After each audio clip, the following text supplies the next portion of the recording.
Hello everyone, দিনটা ছিল গণেশ চতুর্থী। নিজের একটা ছোট্ট বিজনেস থাকার জন্য আমি আমার ছোট্ট নিজের হাতে তৈরি গণদাতাকে আজকে পুজো দিয়েছিলাম। তারপর বিকেল হতে আমি আর মা বেরিয়ে পড়ি পুজোর শপিং করতে। বেথডৌরিতে তো নতুন বালাজি শাড়ি সেন্টার খুলেছে, তোমরা সবাই জানো।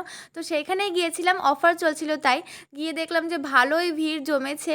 উপরে যেতেই ফার্স্ট ফ্লোরে এই দেখো কতটা ভিড় এখানে। আমি অনেক রকম শাড়ি দেখছিলাম, শাড়িগুলোর কোয়ালিটি খুব ভালো এরকম না, আমার এভারেজ লেগেছিল। এই যে আমার হাতে যে শাড়িটা দেখতে পাচ্ছ, এই শাড়িটার রেট ছিল 1300 বা 400 এরকম, আর এগুলো সব শাড়ির ওপরেই 26% ডিসকাউন্ট ছিল। যদি তোমরা এই কাপড়টার কথা বলো তাহলে দেখতে যতটা সুন্দর, কাপড়ের কোয়ালিটি কিন্তু সেরকম একটা নয়। কিন্তু এই কটনের 3 পিসগুলো কিন্তু আমার খুবই ভালো লেগেছিল, কিন্তু এগুলোর প্রাইস অনেক বেশি ছিল। দেখো আমার মাসিও চলে এসেছিলো, আর এটা হলো আমার মিষ্টু বুনু।